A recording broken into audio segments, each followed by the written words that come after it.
What's up, everybody? Welcome to the Kind of Funny podcast. I'm one of your hosts, Greg Miller, alongside the producer slash seducer, Nick Scarpino. Now, there's a lot of things that bother me, Greg, but one of the things that I've noticed is something that is chief among the things that there it is. That's what I was going for. Chief among them is when nobody tells me that I got a little corner of this monitor that's in the shot right here. See it right there? No. See this right here? No. I'm running my hand now I do. Oh, kind of. Oh, yeah. Oh, I see. Yeah, Nick, your room looks like you're in solitary confinement. It looks like you're broadcasting to us from the Mars colony and they sent you alone. So like it's hard for us to understand what's a feng shui and what's just what it is. Hey, fuckers, remember that sandstorm that hit when you guys are getting on the ship? Well, I lived, okay? The spike that went through me allowed me to live. These are references to the Matt Damon movie Dogma.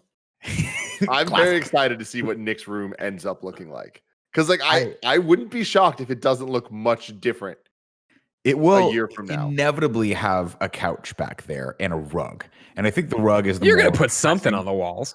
Oh, yeah, I'm going to put something on the walls, but I want to I have a few ideas for things that I want to put. Get some soundproof padding in there, Papa. I got to get some soundproofing, though. That's step number one, though. So I'm going to look into that this year. Nick, yeah. What are the odds the sofa that's going to be in there is Kind of Funny's old sofa?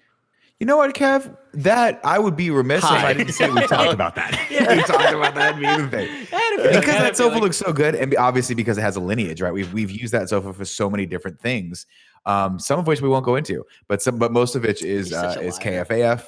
We did it with KFAF. That was the couch we used for all of our Extra Life streams and our January streams. So it does have lineage, and we did in fact get it washed before we brought it into our house. Thoroughly deloused. So how do you get a couch washed? Yeah, there are furniture. There are people that come and they bring a wet back thing, and they just literally you pull it out, they pull the cushions off, and they just like. I'm just because I'm imagining an automatic car wash. Yeah, just a sofa the couch wash. A sofa going through there as the big ass things are spinning around it. I'll tell you this though, you have to plan for that though, because you can't sit on the couch for a long time. It has to dry. So the first time we did it, I was like, well, guess we're leaving the apartment for the next 24 hours because I have no place to sit. One of my favorite Nick stories of all time is the couch, because not only did you buy a very nice couch that is now going to go in your house, that was the couch we used for like guests when they would come to the studio. Then we started KFAF. You're like, all right, we need a set, so we're going to buy a couch. So you decided to buy the ugliest puke green couch possible. Like that was your goal. Like you set out to get an ugly couch. And it was just him and Andy. Remember, that was the thing. It was just going to be him and Andy. Now the smallness was because we wanted to keep it in the studio, and I didn't want you guys to move it around that much. Mm-hmm. So that ended up instead. But what happened? Yeah, what happened though, Nick? What happened is we ended up liking the KFAF couch, the gray couch, better because it is just a much better looking couch. And also, actually, it had less to do with the look. I was going for a cheesy your mom's basement, like that couch is from the 70s look. And I think we could have nailed it. But the problem is when we eventually put it on camera, Kevin started laughing at us when Andy and I sat on it, and it wasn't a good Kevin laugh.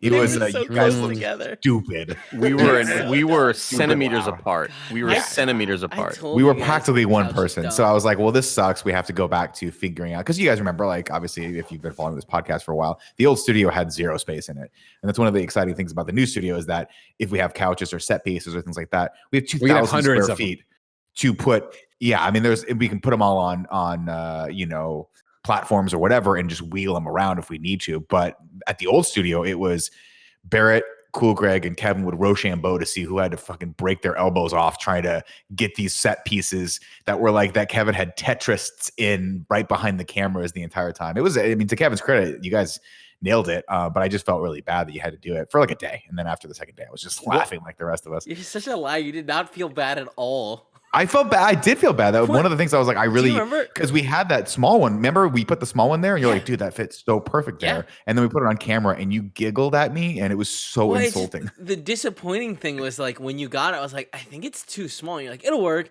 And then I think I was out of town, and you guys decided not to like open it and try it until like week of. So last minute, instead of buying a new couch and returning that couch, you were like, just get the other couch. We'll handle the returning thing later. And then by the time later came around, it was too late to return the couch.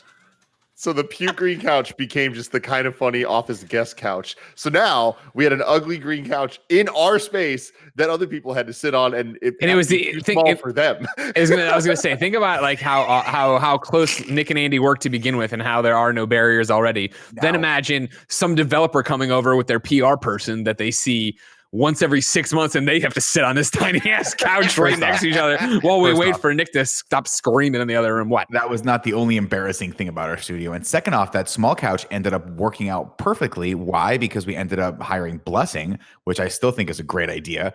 And we had to move Joey to the back room, which means that that fourth desk back there wouldn't have allowed for the KFAF couch to be in that room anyway. You're right. You're a fucking visionary. We ended up having to use the small green one. Now, Tim, 3 months if you want to talk, the Blessing was working in the office with us.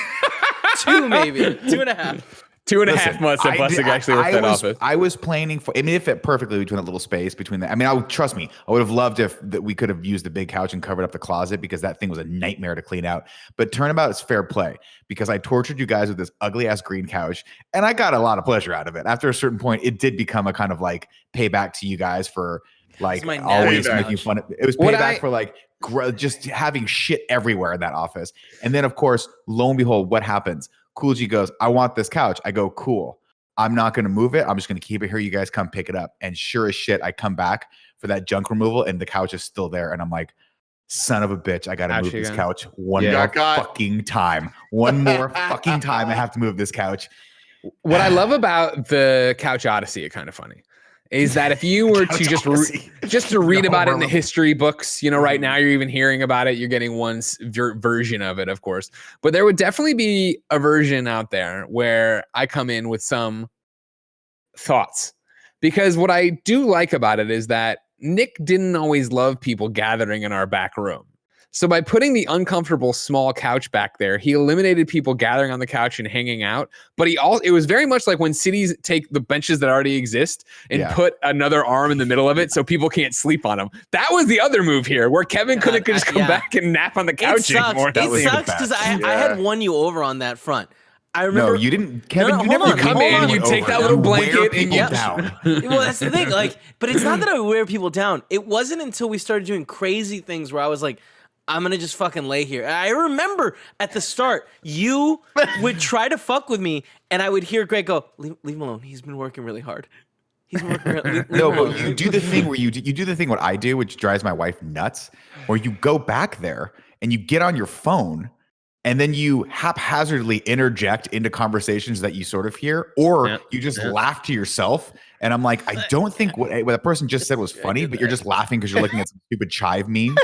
Yeah, I was like, we got to get Kevin out of here. I was gonna put those little barbed wire things they put up for birds so they can't land on signs. exactly. That's what you're the worst. You would constantly do that too, because remember, I'd be the only one that would eat in the back room in the little breakfast nook, and I'd watch videos, and you would just be like, he's laughing all the time. Before that, it was like, I can hear his YouTube videos. Why does he watch so many videos about informative like?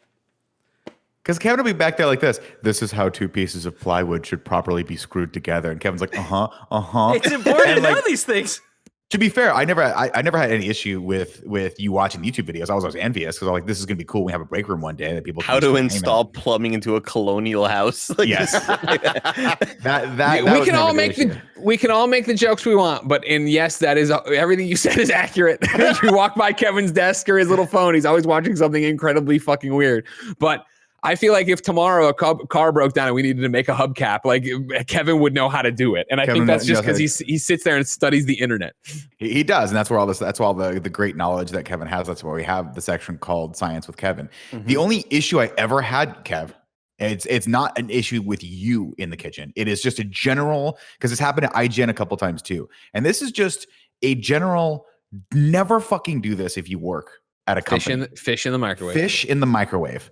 And you did it like one time, special, man. And then you were like, "What? What's wrong with fish in the microwave?" And every single person that entered in that apartment, I have never microwaved not fish, but like the worst smelling fucking broccoli anyone's ever smelled. That was me. Remember, that was me. I did that every day. Greg shit in there too. And I gave Greg credit for that every time. Every single time he turned around with the broccoli, I said, "Did you bust ass? Did you just break ass?" Is that what that smells? He did. He did say this. He made sure I understood. He didn't like it, and I said, "I don't give a fuck. I'm eating broccoli today, baby." You know what I mean? But the thing is, it didn't smell like broccoli. It smelled so much more like violent. Yeah, That's a great word for it. I'd go in there and rip farts for the 3 minutes it's in there. I'd be ripping ass. You know what I mean? Just left and right. I thought Tim Allen was in there, but no, it was me. I will say, and this is something I mean, going through all the stuff in the studio, and I'm glad you guys weren't there because it was a pain in the ass. You guys had better things to do. Most notably, shout out to Tim for planning all of the, January 5th stuff, and Kevin for making all that stuff happen and dealing with me my last minute request for a PC. But one of the things that was cool is kind of going through and being like the barbecue, for instance. And my brother was like, "Do you want to keep the barbecue?" I was like, "Yeah, I do want to keep the barbecue because I think it'll be really cool at some point in the new studio to fire that bad boy up in one of the parking spaces and just like cook, maybe invite the neighbors over because we're probably going to piss them off and tell them to move all their shit out of the area." But that was cool. I was like, "Oh man, I remember we used to just sit up here and drag the camera out and stream and make terrible content while we barbecued." Yeah, come on, it was really fun. It was good content. Come on. It was fun. Yeah, it was fun. It was content. We had a good time. The people who were there had a good time. But then somebody new would always show up, be like, "It's really windy. We can't hear you." Be like, "Yeah, we don't care. You're choosing to watch this. It's on you. We're not here for you. You're here for us." That's how content works. Why are you doing this? Too bad. It's on you. One of those voices you've heard, of course, is the Hispanic heartthrob, Texas treat, Latino heat, clicking heads and ripping them to shreds, the globe-trotting, headshotting, nitro rifle from twitch.tv, Andy Cortez. Been a damn good day. Good day. Better than yesterday, Greg. Yes. We're going to talk about yesterday. We'll get to that one second. Of course, rounding out the quartet, he is Forbes 30 under 30, a.k.a. the second best baby blues in San Francisco, a.k.a. the engaged one at Tim Gettys. Let him Yo. So yes, ladies engaged, and gentlemen. I am still engaged. But it's COVID year. You can't get, you know what I mean? Like, first off, we know he wasn't going to get married in 2020. But COVID year, where it's like everything's, now he can just, like, way to go make forever. Excuses, yeah. You know what I mean? Think about all these kids who were repeating third grade. Are they dumb or is it a COVID year? Nobody knows. It's kind of the dream. It's kind of my dream is in third grade. You know what I mean? Because imagine that. Just take it, bank the experience points, level up faster. You know what I mean? Get out there. Nobody would know. Plus, think about how big you'd be on the fifth grade basketball team. My God, really a sixth grader. You know You're what I just mean? dominating people every time they come up, and just, like slamming the ball down. Whatever it's like the unknown effects of the future of COVID. People don't even think about how fucked up fifth grade basketball is going to be in 2 years. You're right. They have you know what I mean? I guarantee you, not a single person before you has thought about this, Greg. Somebody's asked Fauci. Greg, it's not like they're being like, it's not like they're absorbing rays, like radioactive ways of becoming like mutants out there. Of the Monstars, like pulling in so the life force. Think of it this way, all right? You have been held back, or you like I said, you've only done the thing. You're going to do third grade again, so you'll get to fifth grade and be stronger, right? But think of it this way: you're going to have more time with the COVID vaccine in your blood. Is that going to make us into basketball monsters? Nobody knows. There's a hope. So. There's a hope that there's superpowers attached to this when we get it. You think that at some point, then the United States will actually become the leaders in basketball in the world? Because of COVID? I mean, by the time the third graders are in fifth grade, I'm going to be really hopeful to see if the United States is still standing. That's more where I'm at right now. Speaking of which, of course, this is the Kind of Funny podcast, not into the rigmarole yet. If you some reason missed the other Kind of Funny podcast from this week, and you're like, wait a second, there's another Kind of Funny podcast this week. Surprise! Remember, on Kind of Funny Day, of course, this is our 6th anniversary this very week. We announced we're doing 2 Kind of Funny podcasts a week now. This one, the second one of the week, is supposed to fill in for We Have Cool Friends, where we invite one of our cool friends to come on the podcast and not necessarily make it all about them. Sometimes it will be. Most of the times it won't be, and we'll just all sit around and fuck around. But then yesterday, a bunch of terrorists attacked the Capitol, and we thought, oof, maybe that's a hard curveball to throw to someone to then hop onto this podcast and fuck around with us. And we thought maybe we could bring on a kind of funny person because, of course, we've talked about it before. Like the guest we're using this liberally, right? Like it's going to be, I'm sure, multiple times Joey and multiple times Blessing and all sorts of people coming on and Barrett. No cool, Greg. Joking.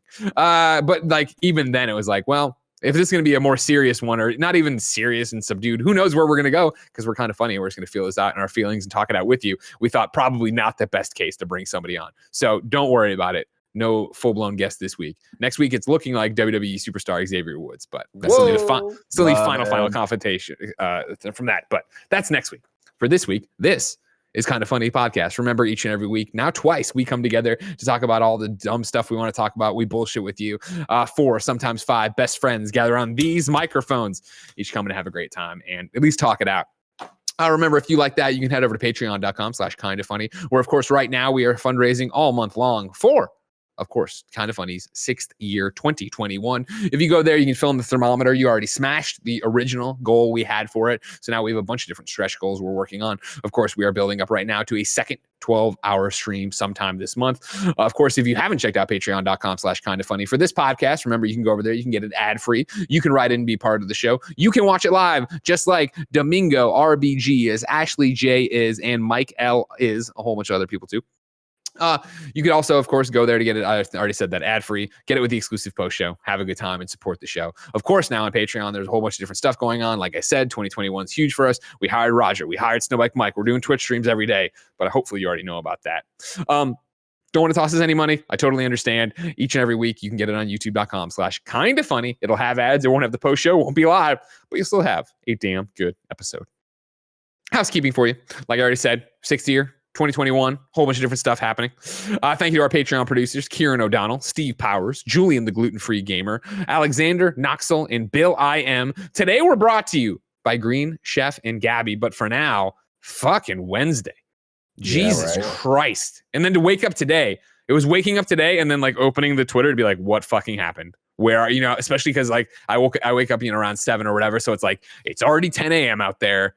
What the Jesus. Insane. Yeah, man. definitely. We've been going through all this shit in 2020 and how crazy everything has been, and just more than that, the last couple of years, if not most of my life, as things have just gotten crazier and crazier. But like what happened yesterday, combined with what we've been talking about here, Kind of Funny, the last couple months with all the BLM stuff. Yeah, and to see how it went down yesterday is just, it's disgusting. Is the word that I keep going back to. Like, none of this is fair. It never has been fair. But I think that more so than ever, it is. I've been seeing on Twitter, and thankfully I have a very diverse group of people that I follow. So I'm seeing so many voices that, aren't just me looking at this being like, yeah, this is fucking horrible and bad. No shit. That's easy to say, but it's people that are really more so being affected by this personally, or like their people are being affected by this. And I've seen so many people tweet something to the extent of, and I retweeted someone saying this, but it's just like, Black people are not asking to have these terrorists shot. They're asking to be treated like these people are being treated, and for them not to be shot. And I think that is such an important kind of conversation starter from all of this, where it's like, it is not a violence begets violence. We're asking for this, like eye for an eye stuff. It's like, no, man, what happened yesterday is complete and utter fucking bullshit from any way you look at it, top down. And I think that we need to examine why that is, and like what is actually wrong, and what we should be upset about from it all. And yeah, I don't know. I just think that it's again, fucking disgusting. Yeah, I mean, from my perspective, I'm always the number one thing I'm upset about is that people got hurt. Someone died, if I'm not mistaken, and I'm not sure if I haven't read a lot of the news this morning, but I know that person that got shot, that the woman that got shot, died. And so I feel like, obviously, when you're talking about the cornerstones, the things that make America America, your right to get out there and protest is one of the most important things that we possibly can have. But what we saw on Wednesday that was just too extreme of a protest, right? That goes from, it was a coup, right? It definitely went beyond a protest. Yeah, but it's a coup, but just the most half-assed, half-hearted, like, we just want to cause trouble coup. And I don't know what's worse. I don't know if an actual like organized, hey, this is very, very, well put together coup and that actually works is good, or if just a bunch of people thinking they're doing something, but really at the heart of it, they just want to be disrupting, these proceedings. Because you can't possibly tell me that anyone that stormed the Capitol building thought that was going to work. Because what's the long-term plan there, right? Having your picture taken at Nancy Pelosi's desk, and then immediately having everyone on Twitter go, I know that is, like, this is this person, like that guy's going to get, he's going to get arrested, right? A lot of these people are going to get arrested, and I hope they get prosecuted. I don't want to see anyone shot. I don't want to see anyone. I don't want further violence, because like I've always said, I always think violence begets violence. But I do think it's very interesting that, the National Guard wasn't there to begin with, because I think they should have been. But apparently a lot of people are saying that President Trump ordered them not to be there. And shout out to Virginia, and I forget the other state that said, well, we'll put our National Guard there, and sent their National Guard. And again, a lot of the stuff is coming out as fast. And if I'm getting any of this information wrong, please feel free to correct me in the comments. Worth pointing out that, it broke earlier today that it's 4 people dead right now. That one woman is the only one confirmed she was shot there. The other were medical emergencies that have stemmed from it. We're not sure what that means yet. Yeah, one man had a heart attack who was there, who had flown over there from Alabama, who had high cholesterol and had a heart attack, I guess, because he got too overly excited. At least that's what the family is saying. I mean, arrests are happening as we are going to. Obviously, this is all happening fast and breaking. And so I just think that, and obviously I think there was some information about potentially an explosive device that they found and stuff like that. So like this is not the way to do it, right? And I think that, and that's what I generally think it comes down to is like I will never give someone grief for disagreeing with them politically. If you don't see eye to eye with me, I might not understand it. But if you want to get out there and hold a sign and protest, and you want to do that safely, that is your given right as an American. But what that was on Wednesday was just disgusting, and it was dangerous, and it was violent, and I think it was ultimately, and perhaps more importantly, pointless. You can't possibly tell me that you buy this rhetoric that's being spouted out by our current president. I think he's culpable. I think he should be responsible for those deaths. And I think that that's something that, if there was any justice in the world, that would be the case, but I doubt it sincerely. I think he'll probably just go back to doing Twitter tirades until 2024 comes around and he tries to get the party election again. I think it's unbelievable that he finally, after 4 years, pushed Twitter and Facebook to the point where they suspended his accounts. Well, not Twitter. Not Twitter. Well, he got the 12 hours. Yeah. They got a 12-hour suspension on Twitter. Right. But today, Facebook and somebody else, who was it? Instagram banned his account for the next 2 weeks, right? Which is like, all of this is like, but like, even today of like Mitch McConnell and all these people making statements after the fact of like, it's like, this is too little too late. Like it's literally 2 weeks left. I honestly, I understand that sentiment, but I don't think so. I'm glad they're making the statements, and I wish they had done that. I wish they had been a little bit like taken Trump to task earlier on, especially when he came in. But I'm operating off of the better late than never. Let's go. Let's get it, because I think people on the Trump side will listen to the Republicans. They will listen to those Republican senators. And I think if they're coming out saying, hey, the guys, this is just too extreme, this is too much, and this is unnecessary, I think somebody needs to say that the Trump supporters will listen to. Because candidly, and we've said this before, if you're a diehard liberal, if you're a Biden supporter, no one on the Trump side is going to listen to you. And because it's vice versa, right? Like those two sides have pretty much shut down. There's a wall up in between them, and it's war. So I think it's important that the Republican Party take responsibility for this and say, hey, this is not cool. You should not be putting people's lives in jeopardy. Biden called it insurrection. I don't look at it as insurrection. Of course, again, take everything I'm saying with a grain of salt. I'm not. Well, it's your opinion. Right? I disagree. I think it is insurrection. I think by the very definition it is. I don't think it's insurrection. I think it's chaos. I think these people are just trying to disrupt, and I think it's pointless. And I think there was a pointless loss of life on both sides. I mean, the guy that had the heart attack sounds like he was one of the people in the rally, and that's just completely unnecessary. It's not. You're putting people's lives at stake by believing in this BS that our president is spouting out there about fraudulent elections, when every single news outlet's like, hey man, that's not the case. But that's the thing, is like they do believe it. Like I don't think it's just aimless chaos. I think it's very like, this was all like the I told you so type argument is so not even here, because it's like this was so like laid out, written out in all caps of like what was going to happen. And that was because of things like Facebook allowing these groups to kind of find each other and to like put a date and to make t-shirts about what happened yesterday. Civil War. And they had shirts that were printed for fucking Civil War. It was a planned attack, and like it was a planned purpose to get in, and there was a point to be proven, and they were trying to prove it, and they got in, and they were allowed to walk in. And it's like that's the problem, is that it's like they knew that America knew this was happening and didn't do anything to prepare for it or stop it, and then allowed it to happen. Like that is scary as fuck. And it says nothing more than the people that are in charge are fucking corrupt as hell, and they're on the wrong side of this. They are on the side of the chaos that you're talking about.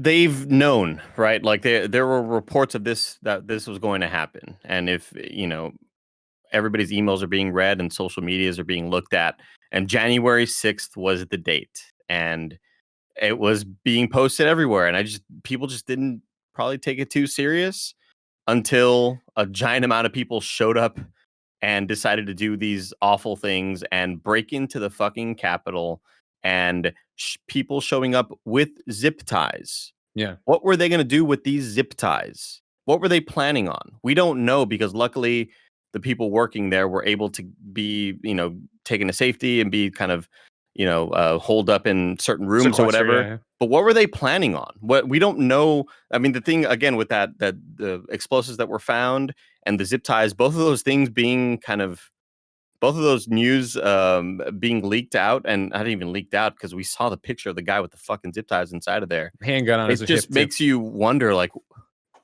what if this went even further than it could have? And that's the problem, is that there's such a spectrum there of these people, where how many people were there just for the guffaws? How many were there to fucking take people hostage? How many were there to fucking just tear the place apart like they didn't get their photos and whatever else? How many were there to prove white privilege is a real, actual thing? Because we've known for ages that white privilege is real, and they are showing you proof on camera, just like it's been done. It's not like one of those things we've never known, but like, this is the most blatant version of it. I mean, the fact that people weren't shot on site when they broke down the barriers and started punching cops and moved in. Yeah, we thought it was blatant when they were protesting COVID, right? When they were shouting in armed forces' faces, and we thought, like, damn, dude.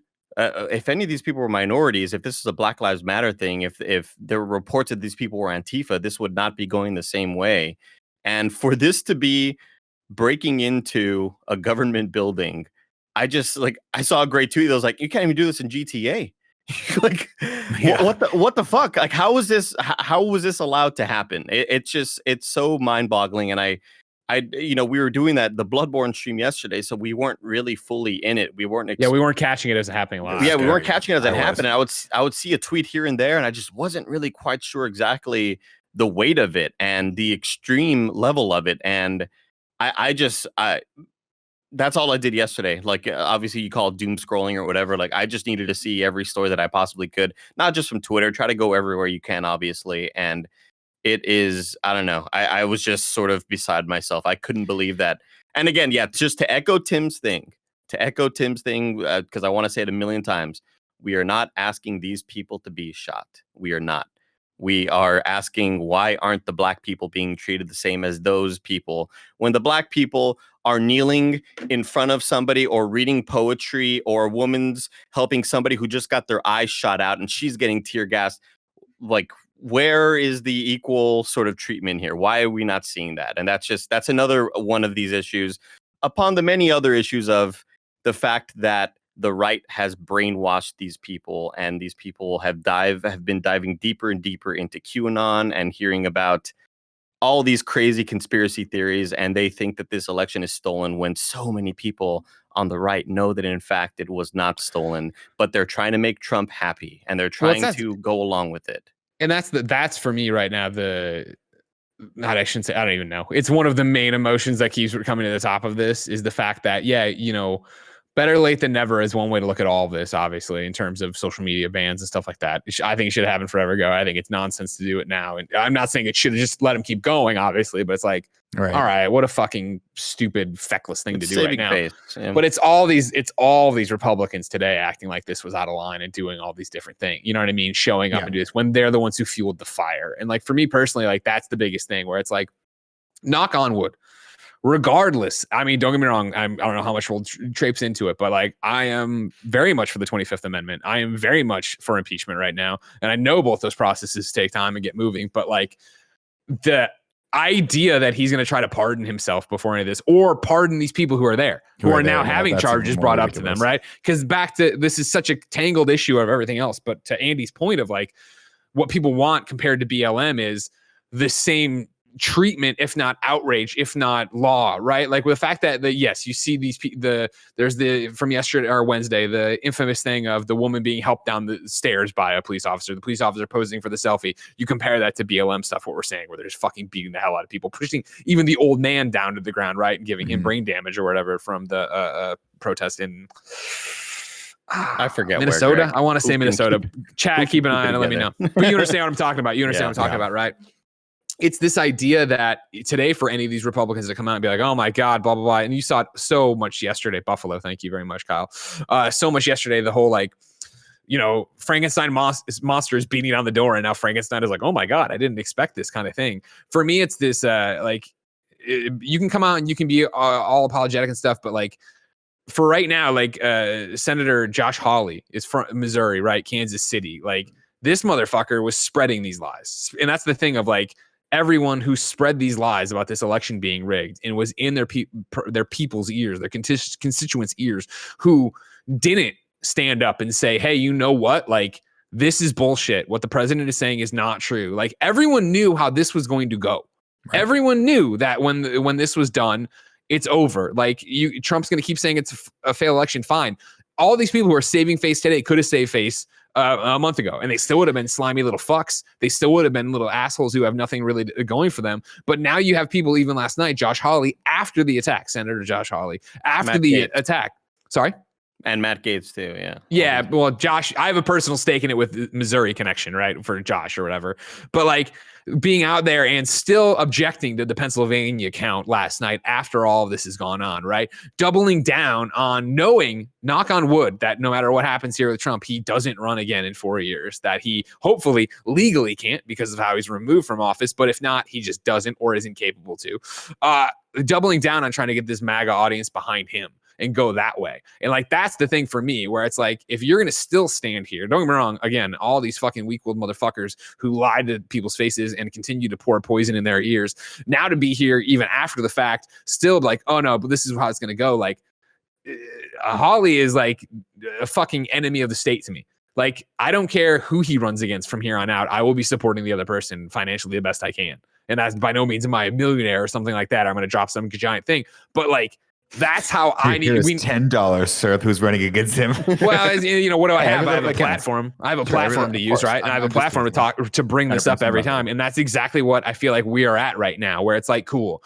I don't know what the fuck is going to happen in the next 2 weeks. You know what I mean? I'm terrified to see what the fuck goes on from the president thing. Hold on one second. From the presidential desk, right? But like for the next lifetime of these politicians, they need to be reminded of when they fucking lied to people and when they fucking they built the bridge to have this happen. At any point, someone could have been an adult in the Republican Party and been like, you know what? This isn't happening. There was no, and certain people did. I'm not painting with a broad brush of all Republicans, but the ones who didn't fucking do that, the ones who did sit here and buy into the lie and use it for their own personal gain. And I'm talking about Senator Josh Hawley, who sat there and fucking acted like this was a real thing. We will not forget. Kansas City Star had a great editorial up about this guy, that this was clear as day that he is just using this to get MAGA people in his back pocket so that when he hopefully inevitably runs for president, he'll have them behind him and stuff. But like, that's the fucking thing. Like, everyone who's fucking done this, who has transgressed on this, hold them fucking responsible the rest of your life.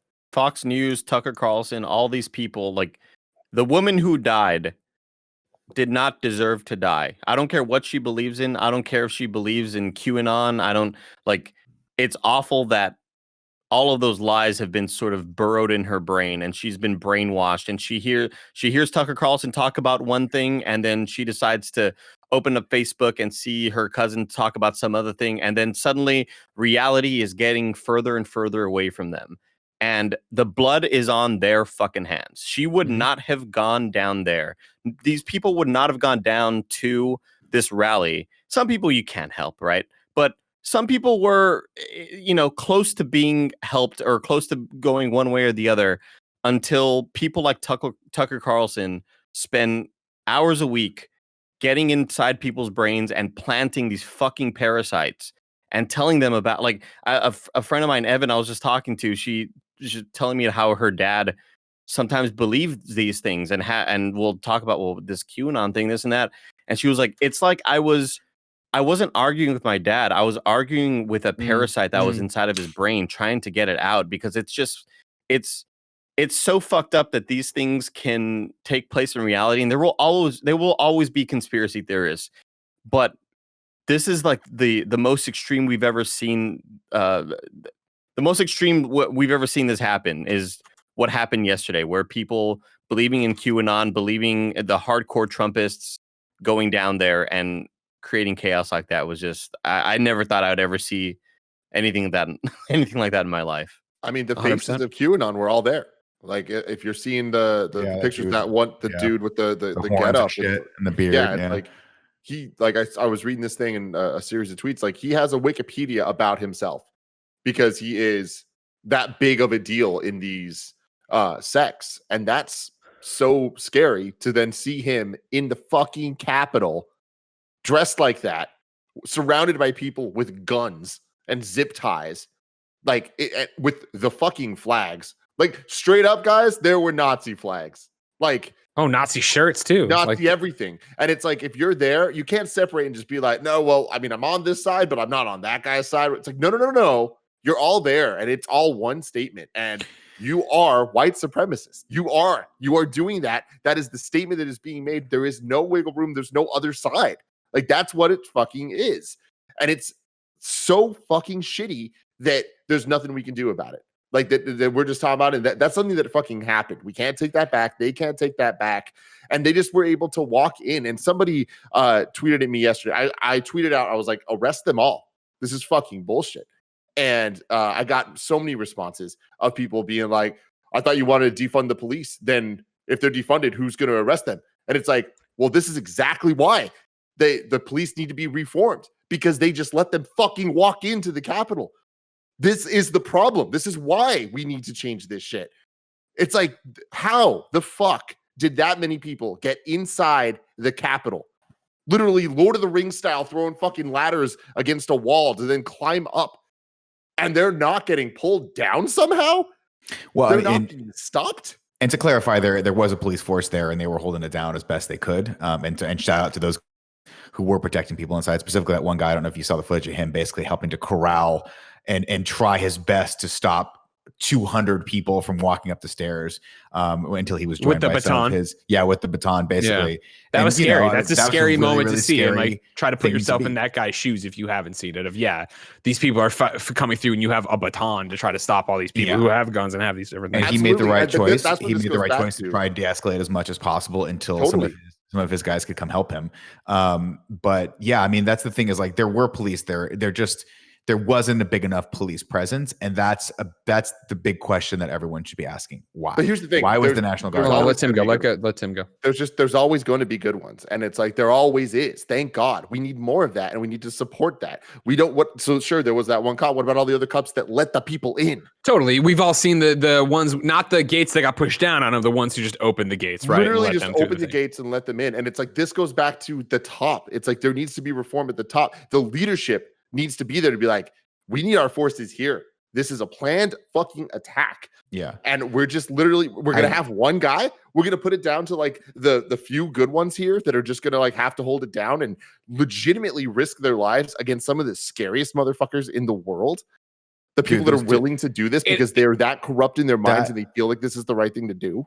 That shot of the three dudes holding the Glocks against the table as like someone's looking through the hole of the door to the space. I forgot what the name of the space is. I'm losing on my turns. I learned the word lectern yesterday. The floor. Thank you. But like those guys, Jesus, what a scary situation to be in. That's my thing too, is like, I don't want to sit here and judge the people that let them into the building. I think it's easy to look at those guys and say, great, they're in on it. They're letting people in. I think another way to look at that, and again, I'm just totally shooting from the hip here, no pun intended, is that you're looking at an overwhelming amount of people. And as a police officer or as a law enforcement officer, there's no way you can stop these people from doing what they want to do. So if you pull your gun out, it's going to get worse. I read that situation as them going like, we can't help this situation. Let's try and mitigate this as best as possible and wait for the fucking National Guard. It should have been there from the get-go, and who better be there on Inauguration Day. But they seem to know how to handle it during the BLM riots. Yeah. Worth pointing out here is an AP story from 34 minutes ago. That's because Trump sent them there for the BLM riots. What we're talking about is a Capitol Police riot and how their response was not what it needed to be. And we're talking about, though, it comes from the top. This is 34 minutes ago, the AP. Capitol Police rejected offers of federal help to quell mob. 3 days before supporters of President Donald Trump rioted at the Capitol, the Pentagon asked the U.S. Capitol Police if it needed National Guard manpower. And as the mob descended on the building Wednesday, Justice Department leaders reached out to offer up FBI agents. The police turned them down both times, according to senior defense officials and two people familiar with the matter.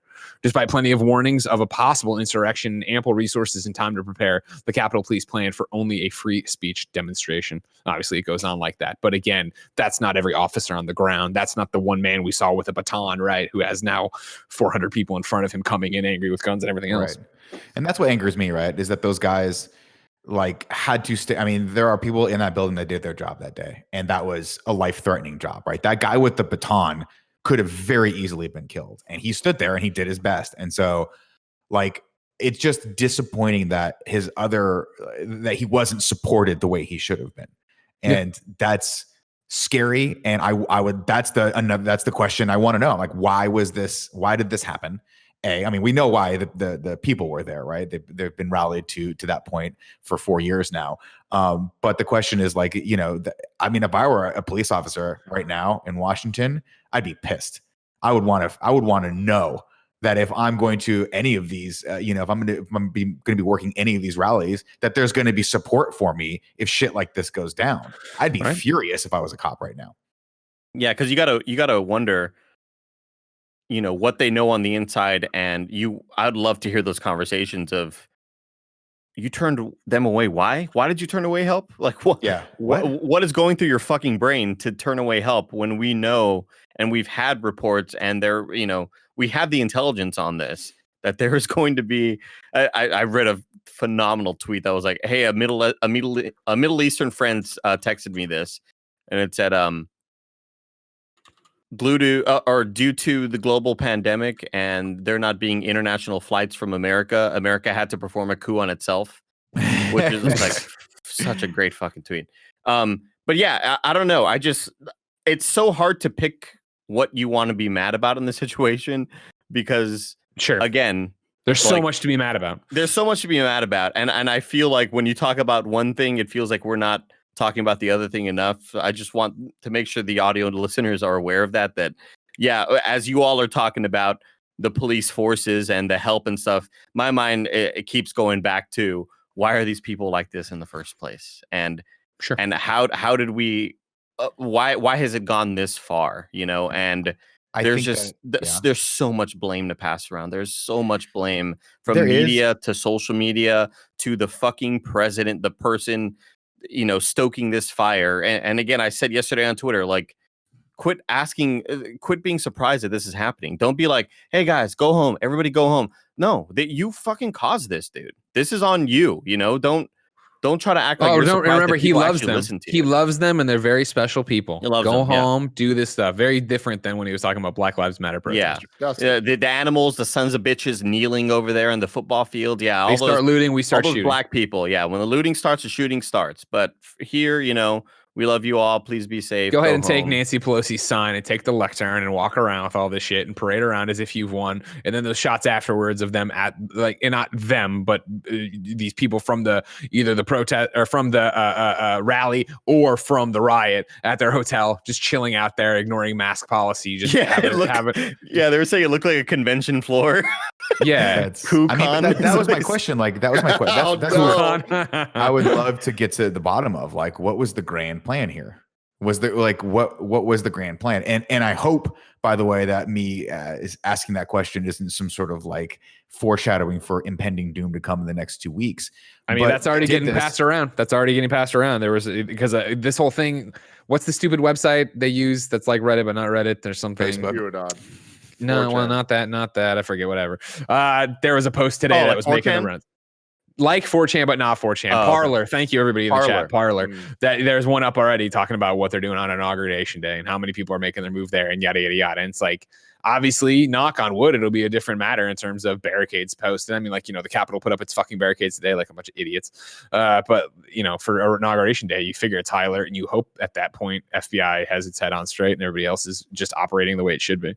The goal was violence. I mean, I think that not everybody there was planning to do the violence, but I bet that the majority of them were hoping someone else would. If those people would have gotten in there, if they were able to actually get to the floor and see their senators and representatives on the floor and not theirs, the ones they don't like, I can't even fucking imagine what it would have been. That's where the zip ties would have come out. That's where like the shots would have been fired even more. And it's just like, what happened was there was people that got into this building.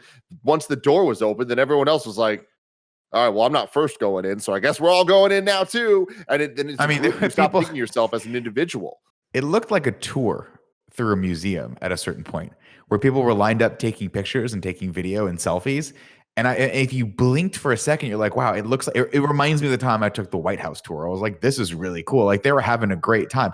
Homie with the lectern is just, that was the most absurd thing I've ever seen in my life. Where I'm like, how could you be, that guy looked like he was having the best time of his life. Yeah. And he was. They felt like they won. But what did you win? Because here's how it's going to go. Inauguration day, there's going to be troops on those steps. And if there's not, there's going to be, right? There's no possible way that Joe Biden goes to be inaugurated and there's not a tremendously overwhelming force of National Guard and or military present. And then what happens? Well, then everyone just continues to argue for the next 4 years. But like, I don't know, man. I think it's beyond that. Like you say it's obviously they'll have all the stuff. Wouldn't it have been obvious they would have had it yesterday? I'm flabbergasted that they did not. I'm shocked. To me, I was like, wait, I don't understand how they would have gotten through the troops, and then it cuts wide, and I'm like, oh, there's no troops. That's weird. It's because Donald Trump's in charge, and correct. In order to not. So but that won't be the case on Inauguration Day, right? Correct. Okay. I don't know when Biden technically gets power, but I'm pretty sure Biden gets the opportunity. I think his security team runs security for that day. So I think, and they elected him last night, right? So he's gotten through the electoral college. That all happened last night. And like, can you even imagine that? Like, think about it this way though. After all that shit, they reconvened. Like they had to talk about duress. Well, we almost got taken hostage and almost maybe potentially killed and or God knows what, but let's keep fucking having this weird like argument. Yeah, this dog floor. And pony show that like again, like you can't even stop this or whatever. But yeah, like no, I mean like for real, like I mean, I know there's a million different things. I'm sorry, just to clarify, and I don't know this, but I'm sure there's always a fair amount of objections that happen during the electoral college process, right? I have to imagine that this is not the first time, Republicans have objected to a Democratic president being elected and vice versa, right? But it's just like, oh my God, how could you in good conscience after what you just saw go out there and still object to it? It's just ridiculous.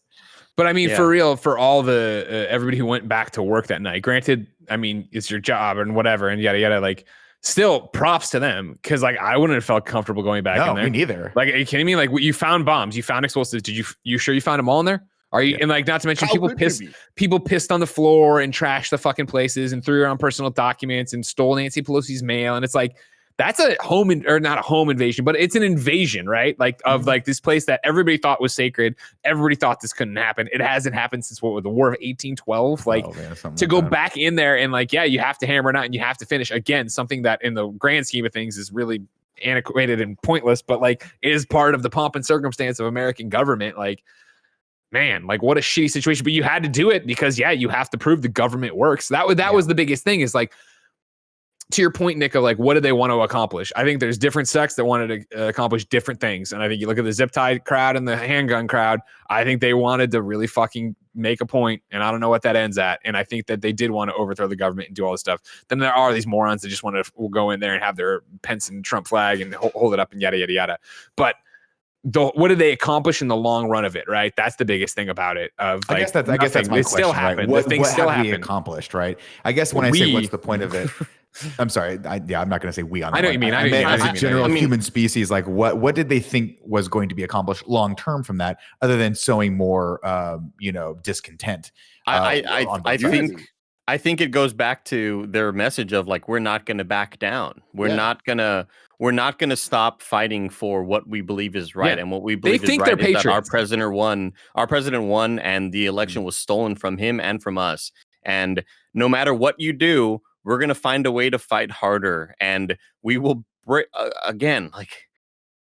into the fucking Capitol. Like, I still can't believe it. I'm still like shocked that that's even a fucking thing. That was the thing, that like you saw the statements that were getting passed around in Parler or whatever from them. I think organizing for the inauguration stuff that I saw was like, this is a victory for them, even though nothing changed. It showed how powerful they are and how that they are a force to be reckoned with. And they only the thing in there, right, was like the only reason people are back in there is because we let them. That's the takeaway from it. That's what their takeaway is from it, however misguided it may be. It's a galvanizing thing of like showing people like that, because obviously there's more than just the group that was there that feels like they're in a revolution and they're in a civil war, and that this was their first coming out party of showing how powerful they actually can be, and what that actually leads to from here, we'll have to wait and see.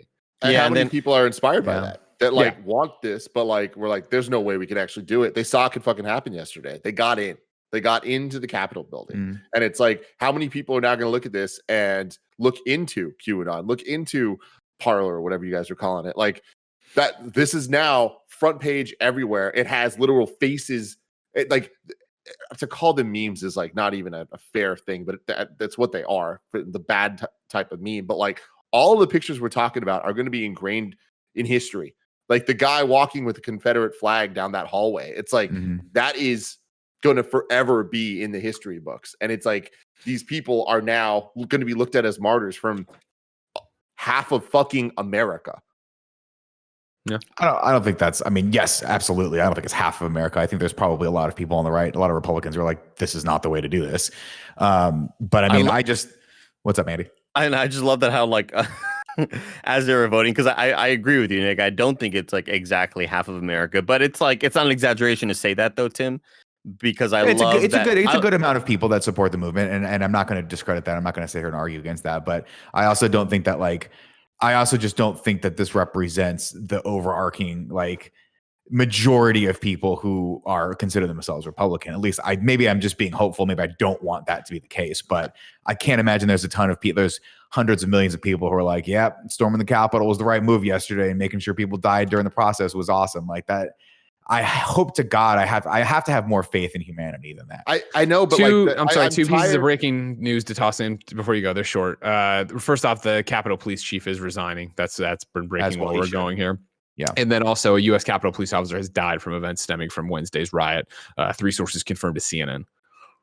I don't understand how we're here and we're still trying to somehow separate Republicans, Trump supporters, this, that, whatever. At the end of the day, almost half the country voted for Trump in 2020.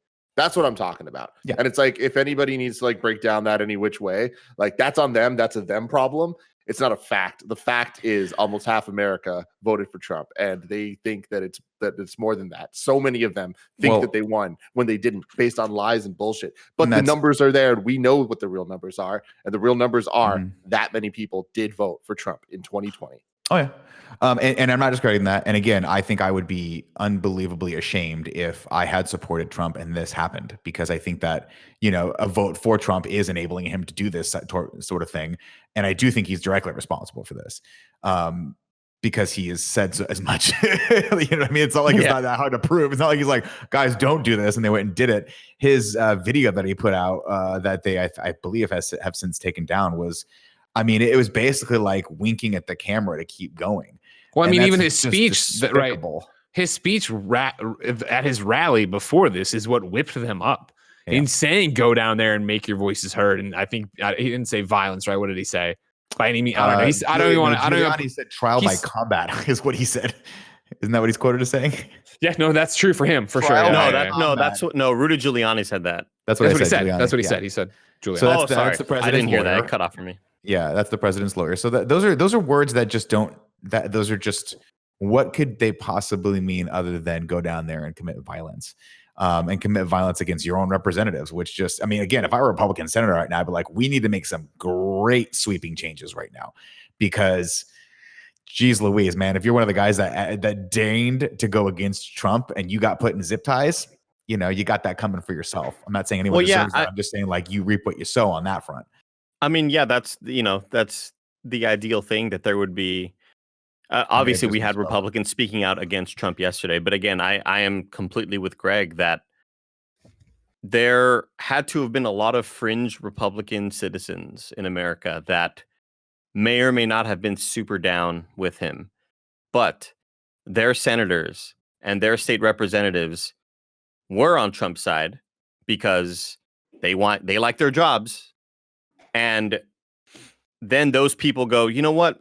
I guess I got to vote for Trump, you know, and it all just starts with the people working underneath Trump, all these senators and representatives that are scared of Trump and are scared to lose their jobs and are scared to jeopardize their future. Yeah. I mean, look at Paul Ryan, like one of the first guys who kind of like went against Trump. And when was the last time we turned? Yeah, when's the last time you heard about Paul Ryan? Yeah, like if he would have sided with him at all or anything like that, he'd be one of these senators that we're talking shit about. Like, and there's so many people, like I know a lot of like liberals and Democrats like giving praise to Mitt Romney, but like, come on, dude, the guy's fucking always just trying to save his ass left and right. That's what all these Republicans try to do.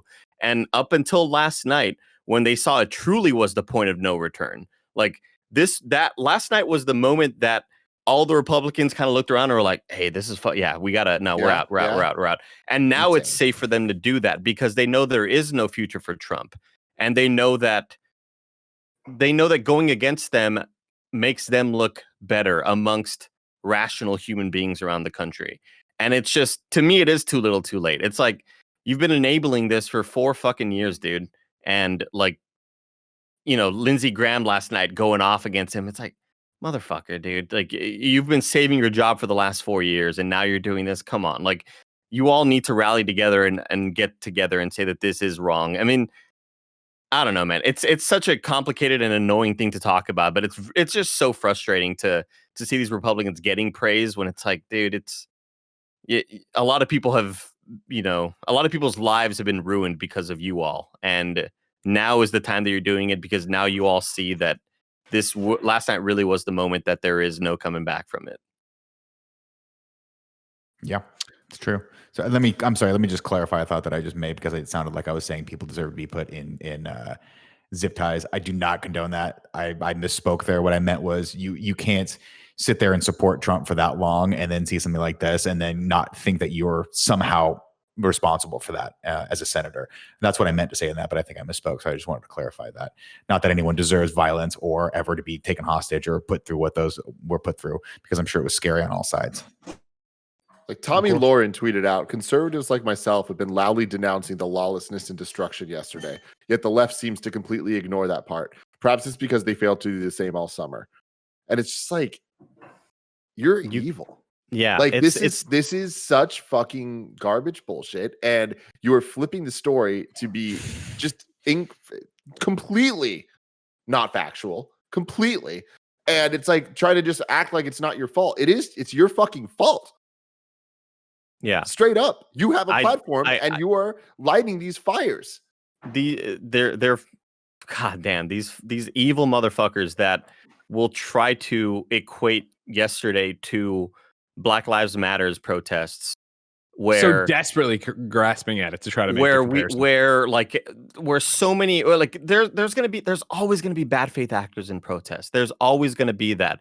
But the amount of peaceful people that we saw get their shit kicked in, that we saw people losing eyeballs, we saw women getting fucking maced in the face and children having tear gas, like all this fucked up stuff happening at these protests, and these evil fucking ghouls, dude, trying to compare yesterday to Black Lives Matters protests. It's like, it's not even on the same fucking spectrum. What you're arguing against is that there was a target that was lit on fire when people were fighting for black rights and trying to get black people to be treated as equally as anybody else. And on the other side, we're having white terrorists breaking. I know there was some black people there too as well, but they're fighting for white causes. They're fighting for Trump. They're fighting for a white cause, breaking into the Capitol building and acting like these are similar, like, oh, well, you all sure like the riots during the summer. Give me a break, dude. It's so exhausting. And you're right. You're just throwing a tantrum because you lost an election. It's so exhausting. I think you're that's trying to save America right? by totally defining what it stands for. And that's not what this country stands for. And and Andy, I think you made the point, right? And we'll keep hammering the point home, right? During protests, there are always people that overreact. There are always people that do wrong things. I mean, this is just the history of protesting. No matter how righteous the movement you might think the movement is, but that's not the same as what happened on Wednesday. What happened on Wednesday is a bunch of people who are willfully or not choosing to believe in something that's just not true. and committing violence because of that. And they're committing violence against our government.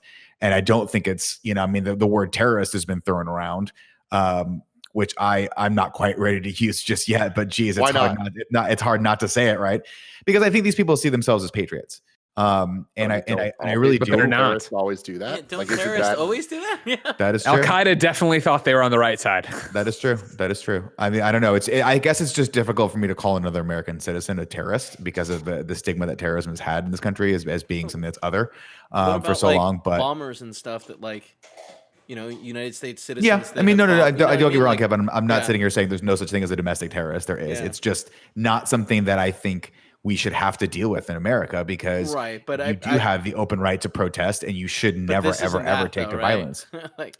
like this is. Well, I mean, again, this is where we're getting to the minutia of it, right? Like, because people committing violence during a protest on both sides is wrong. That's just wrong in general. And so, I'm not defending these guys at all in any way, shape, or form. But I just want to hammer home for anyone that's thinking that, hey, what happened on Wednesday was right. It's not. It's not right. It's never right to go out there and protest and decide to take it up to 11 and start killing people and bringing guns with you. At that point, the only thing that can cause is more violence. I just want everyone to know that. Violence begets violence.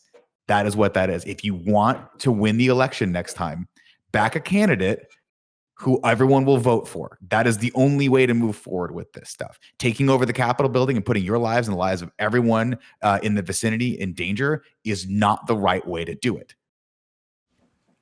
I do want to say, if you take a gun to a protest, you're probably a terrorist.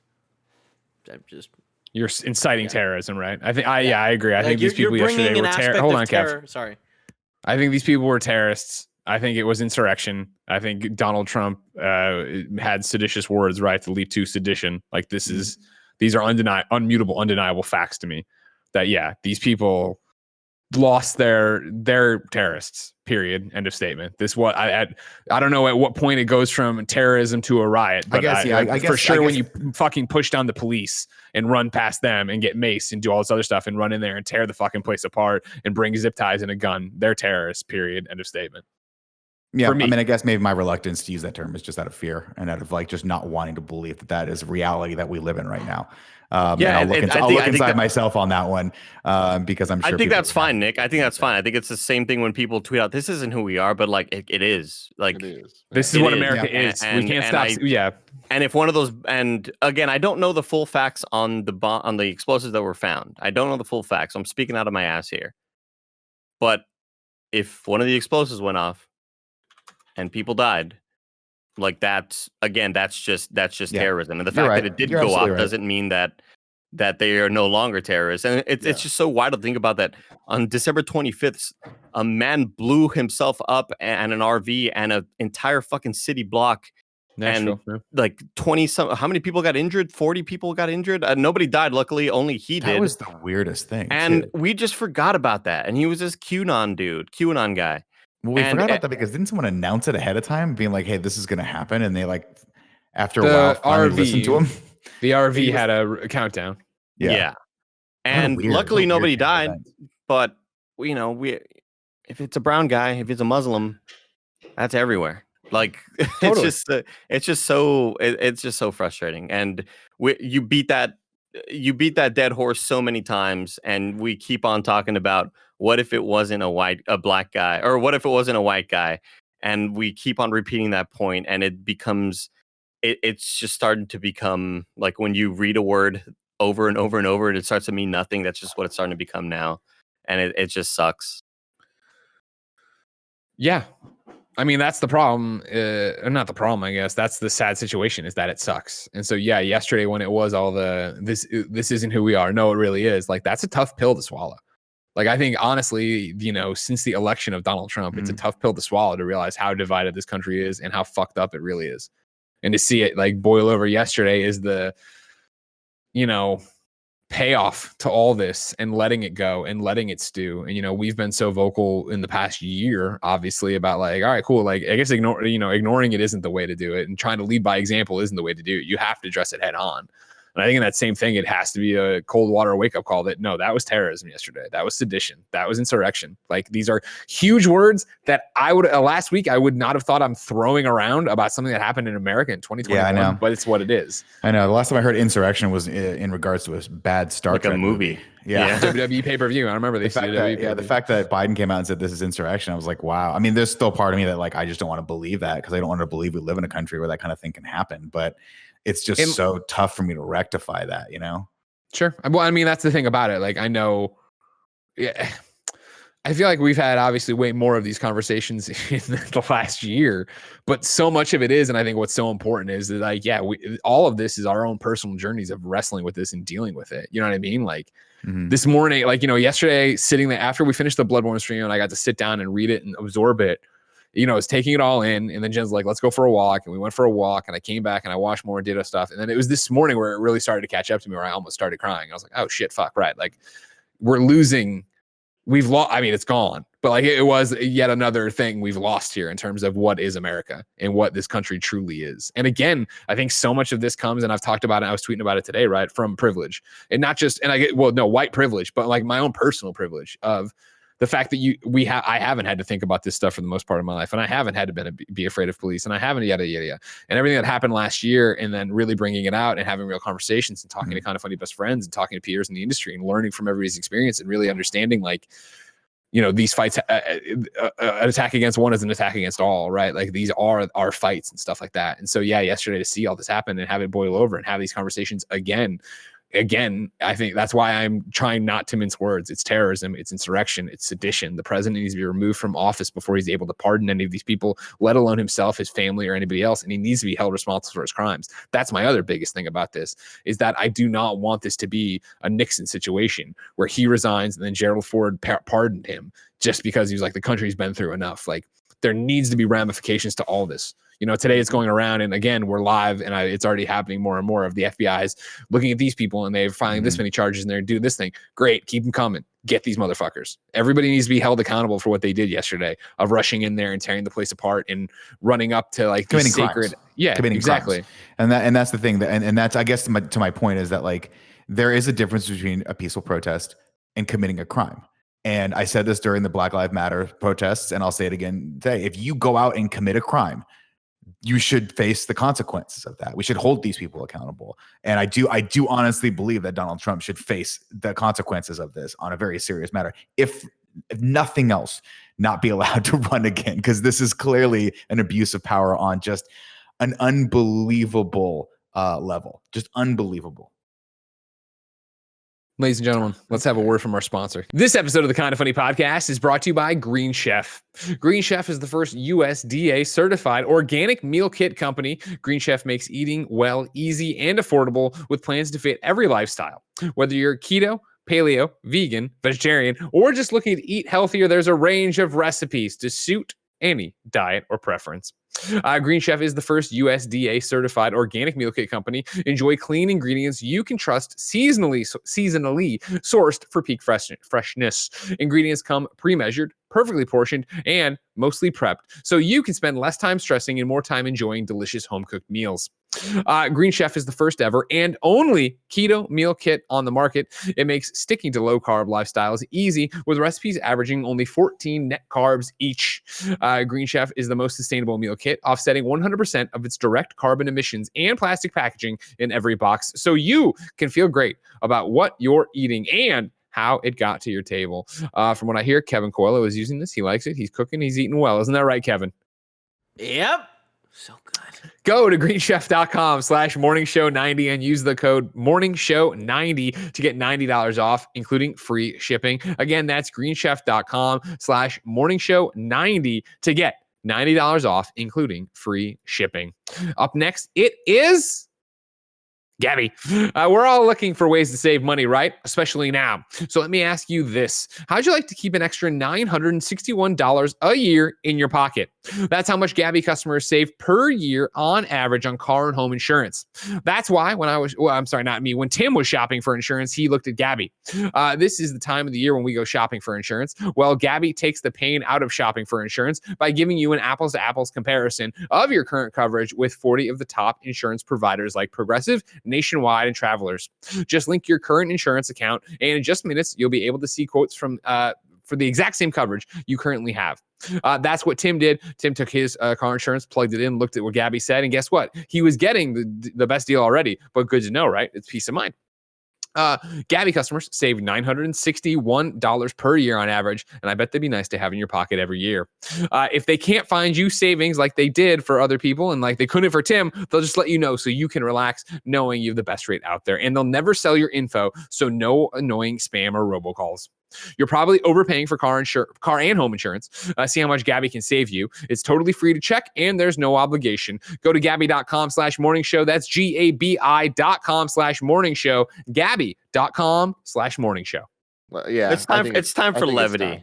As Andy says, it's time for levity. All right, there we said our part. We did our thing. We'll see what's happening. Fucking throw Donald Trump in jail and out of fucking Oval Office. But what do you got for me, Nick? What happened? As you guys know, I'm not afraid to take on fights in real life. But Andy's got a question already. He thinks you are afraid to take on fights. I think. I do want to make this quick point because there will be some people out there who believe in the right things, but will say we'll hear about this from Kind of Funny once and then never again. And they did that during the Black Lives Matters protests and stuff like that. I feel like we're over that hump, aren't we? We're definitely going to talk this to one of these every 3 weeks. Yeah, for Christ's sake. For sure. I just want to make the point that no, we're not going to just forget about this stuff. This stuff affects my everyday life and it affects a lot of us. And we're with you all, and trust us, we're not going to just record this podcast and move on like we always do. I mean, if you follow us on Twitter, you know that we're not like that. So I just want to get that out there because I'm going to be on a razor's edge of anxiety for the next 2 weeks. Don't worry about it. You'll hear me talk about this again.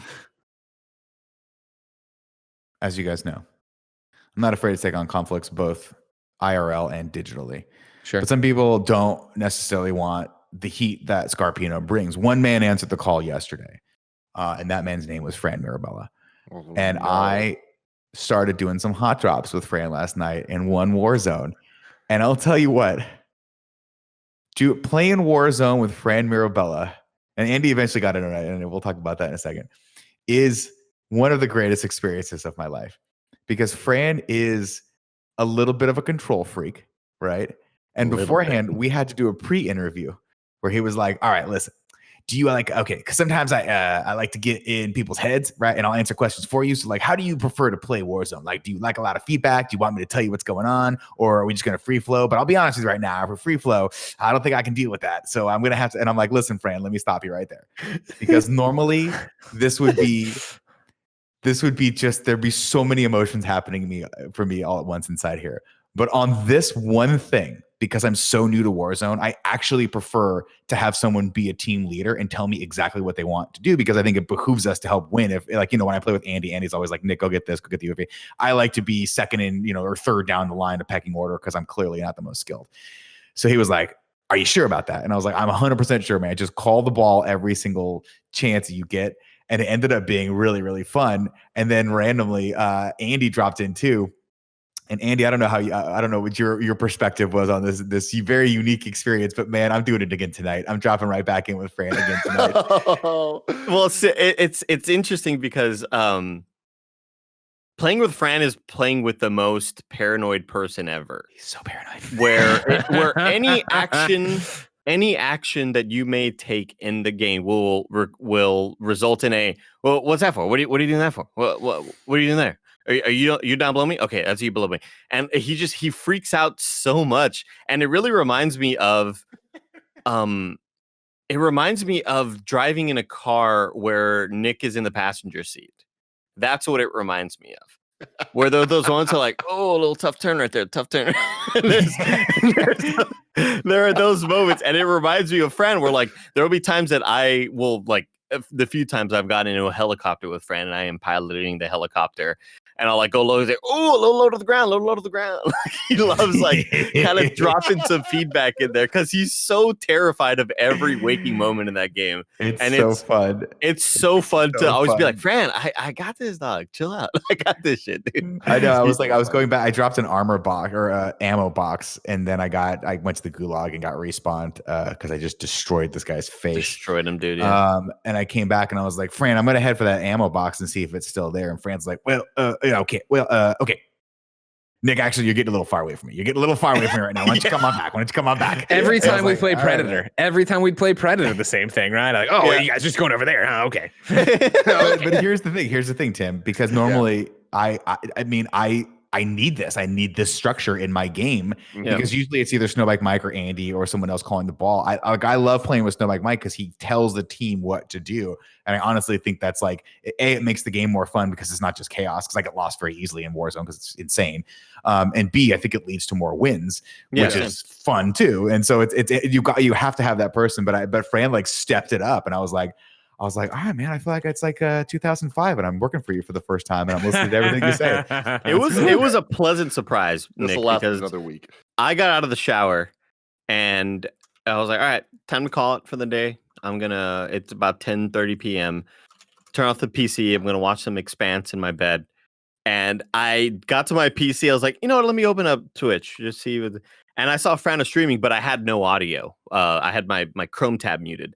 So I just hopped in and I saw he was playing. I didn't see anybody in his party. I was like, hey, if you need one, let me know. And then I saw some people talking about Nick in chat. I was like, why are they talking about Nick? And I turned on the game and Nick is playing with him. And I was like, oh my God, this is perfect. It was so fun. And when he said Andy's coming in, I was like, let's go. And of course, though, I mean, and this is the one critique I have for Fran, is that he lives like a 21-year-old. He started streaming at 9:30 at night and was like, hey, I mean, to his credit, he was like, hop on whenever you want. Feel free to hop off because I go pretty late. And I was like, I usually go till about midnight. And he like, there was like a pregnant pause for a second. He was like, no, yeah, I go till like 3 or 4 in the morning. He goes to like, yeah. What? Fran's a professional streamer. He pours a cocktail. He's out there playing every night. Is he still, Andy, or Nick, you might know too. Is he still on his crazy like streak? He was on a streak of like hundreds of nights. I think he still is actually. Yeah. But no, like when I'm talking about, you know, when I'm done streaming at night, it's always very, very late. And he's like one of the few people that I raid because he's one of the few people awake. And I'll be done with my stream on Saturday night at 2:20 a.m. and he'll be on for another 3 hours. Like if he's playing like a game that he's really invested in, he'll be keeps on him young. It keeps him young, you know. I love it. I have a Fran story that I unfortunately cannot tell you guys yet, but I will be able to tell you it at some point. But I had to see Fran like a week and a half ago, and something happened during that I need somebody. I need a kind of funny historian to remind me in 3 months. Oh damn! Okay. To tell the Fran story, and I'll remember. Seems like a Mark Freeman. It seems like a Mark Freeman. But there's reasons I can't talk about it now, but it might be the funniest Fran story I've ever had, and that's something because it's Fran. So all I'll say is I loved it, and I'm hopping back on. I'm gonna hit him up again tonight and be like, "Let's go round 2. Let's go." Here's my question then, Andy. I need a report card on one Nick Scarpino hopping into this war zone. How is he progressing? Where are we at right now with those skills? Well, I'm seeing the evolution of him going from controller to keyboard and mouse. Oh, okay. And there's already been kind of a big step up there. And I keep telling him, I can't wait for him to actually get a PC with a high refresh rate monitor. Because last night he's like, Andy, how many frames you getting? I'm like, I'm getting 120 right now, but because I'm not streaming, OBS usually takes away a lot of frames. I'm getting like 120 and you know, on my 140 for 4 hertz monitor, it looks great. And he's like, how does that even look? Like, yeah, I'm over Nick, here. It's a new world. It's a new world because you're like, Nick, how do you describe all the colors of the rainbow? I don't know. Because when I got my new monitor and didn't know that I was still running 60 frames per second for a whole month, thinking like, oh, this is how the monitor looks. And then when I finally made the switch, it's like, I don't know. It's like you're dropping acid in the middle of a desert, Nick. You know, you see the stars, you see the sun. That sound cool. You see more stars and the moon. Cool. Yeah, same time. I mean, from your mouth to Tim's ears, Andy, exactly. I definitely need a computer that can run. I'll have to get on it. at 175 frames per second or whatever, which is more frames than I've ever seen in my life. I don't think I've ever seen that many frames in my life. He's definitely gotten better though when it comes to just like overall aiming, because he's mentioned before that keyboard mouse is the lineage. That's where he came from. He came from playing old PC games and 1.6. even though Greg that he is playing keyboard mouse on a PS5 with inverted mouse controls, so fucked up. It's I everything really you weird. said. It's like That's so one weird car to accident people. and then there's another car accident involved with it. Was the PlayStation 5 keyboard mouse inverted? Like what? A plane crashed on this car accident. It's a 4-car pileup. What's weird is like, did you guys ever like? I'm just hypothetically speaking. Did you ever have a thing you did when you were a kid that you thought was totally normal until you got to like junior high and mentioned it to a whole new group of people, and they were like, "That's not normal at all. That's really weird, and we're going to shame you for that as a 40-year-old man on your podcast." Have you guys ever had one of those experiences? I mean, I had it with this. Because I grew up with GoldenEye, like so many of us did, which had controls that were weird like that. Like they were inverted and they don't function like modern first-person shooters where the analog you'd have to stop to be able to aim and all that shit with like by hitting R. And when we transitioned over to like time splitters and Halo, I would have to like set my controls to be all types of wonky, flipping shit this way, that way. And anyone that held my controller was like, "What the fuck is wrong with you?" Like we all do with you now, Nick. But then one day it just clicked. And all of a sudden I'm like, "Oh shit, I can use a controller like a normal person." I wonder if we'll ever get that with you. No, probably not, because I just don't want to change. And as long as they have that invert mouse button, it will be there. The question I have is, why does who's the one that made this one? Not Remedy, not Infinity Ward. Who made Warzone? The newest one. It's Infinity Ward, but it's mixed with Raven. With Raven. I'll just say this. We'll blame it on Infinity Ward. Every time I jump back into this game, my settings get wiped, and it's just the inverted. That is a big problem. And it's everything else is the same. Andy, my mouse sensitivity is the same. On PC, that probably won't happen, but it's probably the game telling you be normal. Yeah, it's weird, and I feel like I'm being unfairly biased. Like there's an unfair bias against me right now, and I think they're not even trying to be subtle about it. Like I wouldn't be surprised if like there's a message that pops up on my screen from like Miggles, who's like, "Nick, stop being weird." You know what I mean? Like that's what's happening. Will it stop you from being weird though? That's the big question. No, because I'm used to it and it's just normal to me at this point. And it's weird that it's not normal to you guys from me on a mouse and keyboard, because every game I used to play back in the day, I started on computers, like any flight simulator, I played with a mouse until I got a flight stick, and then the flight stick was just, back is up, forward is down. That's just how it goes. Like Nick, the difference is you're old. Like we grew up with. It's true. I guess that's true. I guess you guys grew up with like. I guess your first consoles were probably like GameCube and shit like that, but where you had analog sticks. Well, I guess Tim, you said the N64 was your first one, but that didn't have an analog stick. I could have sworn that GoldenEye allowed you to move and shoot at the same time and aim. Well, no, but you could. It had weird controls. It wasn't. Yeah. Oh, right, because it only had the middle analog stick, right? You had to strafe with the D-pad on the left. What a weird idea. What a weird idea for Nintendo to see what PlayStation was doing and be like, no, 2 sticks, that's stupid. We're going to go 1 stick right in the middle. Well, I mean, but even then, we weren't getting dual stick shooters on PS1. Right, you were just getting shit. It was really the Halo PS2 era. It was the Halo Xbox and the PS2 where Halo was the first game that I experienced dual stick.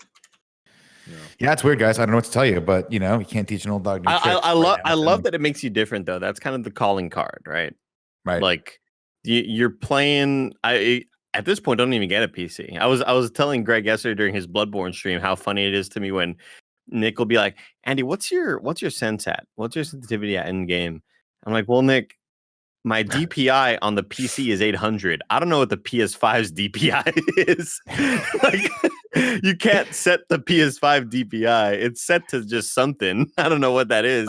But then you then have to go into the game and change the sense depending on whatever the system's DPI is. It's just such a Here's the one virtue of playing mouse and keyboard though in Warzone and then being forced to play controller in Apex is that you don't suffer from that issue of like having to retrain your brain which keys do or which buttons do what for the controller. So now it's nice because there's the separation of church and state when it comes to me bouncing back and forth between Warzone and Apex, or you just pick the controller up and it's just the muscle memory is Apex controls, which is nice. Apex control is really good on pad. It has very good aim assist. I feel like I'm getting better. I feel like I'm learning. The big hurdle for me that I always thought was going to be a problem was just like figuring out just the quick, like the fast twitch reflexes and trying to get the shots in. And that actually is not the big hurdle. The big hurdle is actually the tactical nature of the gameplay, in that knowing where to be, when to be it, knowing when to push, when not to push, knowing when a fight's bad is something that I'm really trying to train into myself right now. So running out into the middle of if like I see someone in the middle of the open and I'm in the middle of the open, is it right to engage? Is that the right time? Right? Do I have the beat on him, or where are his friends? Things like that. Like when we were playing on Tuesday, we got caught in a bridge. We had a little bit of cover, but the guys that we were shooting at were, they were elevated on a hill and they had a lot of cover. And I was like, this feels like a bad fight for us. And Andy's like, let's get horny. And I was like, let's get horny. And then we just got decimated. Destroyed. You gotta get horny sometimes. It's a cool learning curve and I'm enjoying it. And I'm looking forward to playing more. And it's awesome that I get to play with people that can elevate me, like Andy and some like Mike and Fran, actually, because Fran's pretty good at the game as well. What do you think your commitment is? You're gonna go esports pro here? Pro for sure. Yeah. Pro. I don't know if there's a team that's looking for like a replacement style montage to happen. Like we're like I just imagine if like does 100 Thieves play Warzone? I don't even know. Let's say they do. I'm just saying 100 Thieves goes on strike because they're not getting paid what they want. They bring in a bunch of scabs, right, Greg? And I'm the Keanu Reeves on this. They're like, Nick used to be the replacements too. GoldenEye back in the day. God, I'll tell you what you got to do. I'll tell you what you got to do is you need to put out a tweet one day that says your name. It's just it obviously doesn't say your name. That's stupid. It says LFT, looking for team, and then you put free agent. And then you put your Discord name, because that's what all the esports players do whenever they get released or whenever they leave a team. When they leave an Overwatch team or they leave their Valorant team, they always put capital LFT. And that's like their announcement that everybody is like, oh shit, he's a free agent now, or whatever. And then you put your little Discord name, like contact me whenever, this and that.